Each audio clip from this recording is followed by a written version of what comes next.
ನಮಸ್ಕಾರ, ಕನ್ನಡ ಒನ್ ನ್ಯೂಸ್ಗೆ ಸ್ವಾಗತ. ನಾನು ನಿಶ್ಮಾ ಇರ್ಷಾದ್. ಇವತ್ತಿಡೀ ರಾಜ್ಯದ ಕಣ್ಣು ಬಾಗಲಕೋಟೆ ಮತ್ತು ದಾವಣಗೆರೆಯ ಮೇಲಿದೆ. ಹೌದು, ದಿವಂಗತ HY ಮೇಟಿ ಮತ್ತು ಶಾಮನೂರು ಶಿವಶಂಕರಪ್ಪ ಅವರ ನಿಧನದಿಂದ ತೆರವಾಗಿದ್ದ ಈ ಎರಡೂ ಕ್ಷೇತ್ರಗಳಿಗೆ ಇವತ್ತು ಅಗ್ನಿ ಪರೀಕ್ಷೆ ನಡೀತಾ ಇದೆ. ಬೆಳಗ್ಗೆ 7 ಗಂಟೆಯಿಂದಲೇ ಮತದಾನ ಆರಂಭವಾಗಿದ್ದು, ಮತದಾರರು ತಮ್ಮ ಹಕ್ಕನ್ನ ಚಲಾಯಿಸುವುದಕ್ಕೆ ಉತ್ಸಾಹದಿಂದ ಕ್ಯೂನಲ್ಲಿ ನಿಂತಿದ್ದಾರೆ. ಸದ್ಯದ ಮಾಹಿತಿಯ ಪ್ರಕಾರ ಬೆಳಗ್ಗೆ 9 ಗಂಟೆಯ ವೇಳೆಗೆ ಬಾಗಲಕೋಟೆಯಲ್ಲಿ 11.87 ಮತ್ತು ದಾವಣಗೆರೆ ದಕ್ಷಿಣದಲ್ಲಿ 9.01ರಷ್ಟು ಮತದಾನ ದಾಖಲಾಗಿದೆ. ದಾವಣಗೆರೆ ದಕ್ಷಿಣ ಕಣ ಈ ಬಾರಿ ಬಹಳ ಕುತೂಹಲವನ್ನ ಮೂಡಿಸಿದೆ. ಇಲ್ಲಿ ಕಾಂಗ್ರೆಸ್ ಅಭ್ಯರ್ಥಿ ಸಮರ್ಥ ಶಾಮನೂರು ಅವರ ವಿರುದ್ಧ ಸ್ವತಃ ತಮ್ಮದೇ ಸಮುದಾಯ ಅಸಮಾಧಾನ ಸ್ಫೋಟಗೊಂಡಿದೆ ಅನ್ನೋ ಮಾತುಗಳು ಕೇಳಿ ಬರ್ತಾ ಇದೆ.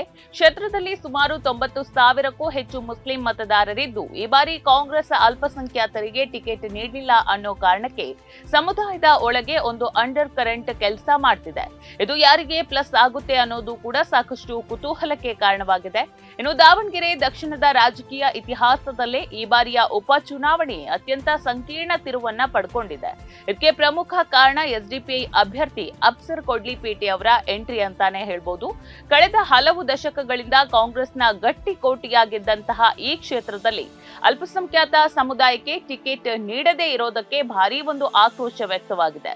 ದಾವಣಗೆರೆಯಲ್ಲಿ ಈ ಬಾರಿ ಕಾಂಗ್ರೆಸ್ನ ಸಾಂಪ್ರದಾಯಿಕ ವೋಟ್ ಬ್ಯಾಂಕ್ ರಾಜಕಾರಣಕ್ಕೆ SDPI ದೊಡ್ಡ ಮಟ್ಟದ ಸವಾಲನ್ನೇ ಹಾಕಿದೆ.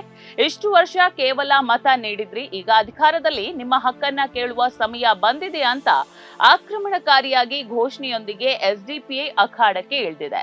ಸಮುದಾಯಕ್ಕೆ ಕೇವಲ ಮತ ಬ್ಯಾಂಕ್ ಆಗಿರಬೇಡಿ, ಅಧಿಕಾರದಲ್ಲಿ ಪಾಲು ಕೇಳಿ ಅನ್ನೋ ಘೋಷಣೆಯೊಂದಿಗೆ ಪ್ರಬಲ ಪ್ರಚಾರವನ್ನ ಕೂಡ SDPI ಇಲ್ಲಿ ನಡೆಸಿತು. ಕ್ಷೇತ್ರದಲ್ಲಿ ಸುಮಾರು 90,000ಕ್ಕೂ ಹೆಚ್ಚು ಮುಸ್ಲಿಂ ಮತಗಳಿದ್ದು, SDPI ಪಡೆಯುವ ಪ್ರತಿಯೊಂದು ಮತ ಕೂಡ ಇಲ್ಲಿ ನೇರವಾಗಿ ಕಾಂಗ್ರೆಸ್ ಗೆಲುವಿನ ಲೆಕ್ಕಾಚಾರಕ್ಕೆ ಕುತ್ತು ತರ್ತದೆ. ಇತ್ತ ಬಾಗಲಕೋಟೆಯಲ್ಲೂ ಕೂಡ ಪರಿಸ್ಥಿತಿ ವಿಭಿನ್ನವಾಗಿಲ್ಲ. ಅಂದ್ರೆ ಕಾಂಗ್ರೆಸ್ನ ಉಮೇಶ್ ಮೇಠಿ ಮತ್ತು ಬಿಜೆಪಿಯ ವೀರಭದ್ರಯ್ಯ ಚರಂತಿಮಠ ಅವರ ನಡುವೆ ನೇರ ಹಣಾಹಣಿ ಇಲ್ಲಿ ನಡೀತಾ ಇದೆ. ಇಲ್ಲಿ ಕೂಡ ಕುಟುಂಬ ರಾಜಕಾರಣ ಪ್ಲಸ್ ಅನುಕಂಪದ ಅಲೆ ಕೆಲಸ ಮಾಡ್ತಿದ್ಯಾ ಅನ್ನೋ ಪ್ರಶ್ನೆ ಎದ್ದಿದೆ. ಬೆಳಗ್ಗೆಯಿಂದಲೇ ಹಿರಿಯ ನಾಗರಿಕರು ಮತ್ತು ಯುವ ಮತದಾರರು ಹೆಚ್ಚಿನ ಸಂಖ್ಯೆಯಲ್ಲಿ ಅಲ್ಲಿ ವೋಟಿಂಗ್ ಮಾಡೋದಕ್ಕೆ ಮತಗಟ್ಟೆಯ ಹತ್ರ ಬರ್ತಾ ಇದ್ದಾರೆ.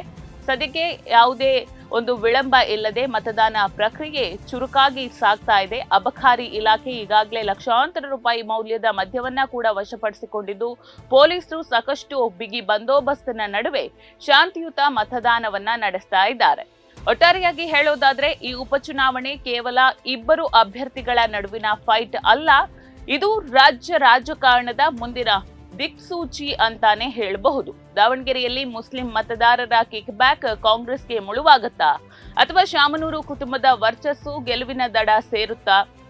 ಇವತ್ತು ಸಂಜೆಯವರೆಗೆ ಮತದಾನಕ್ಕೆ ಅವಕಾಶ ಇದ್ದು, ಫೈನಲ್ ಪರ್ಸೆಂಟೇಜ್ ಎಷ್ಟಾಗುತ್ತೆ ಅನ್ನುವಂತಹ ಕುತೂಹಲ ಇದೆ. ಒಟ್ಟಾರೆಯಾಗಿ ಮೇ 4ರಂದು ಈ ಎಲ್ಲ ಕುತೂಹಲಕ್ಕೆ ತೆರೆ ಬೀಳಲಿದೆ. ನೋಡ್ತಾ ಇರಿ ಸಮಾಜಕ್ಕಾಗಿ ಕನ್ನಡ ಒನ್ ನ್ಯೂಸ್. ನಮಸ್ಕಾರ.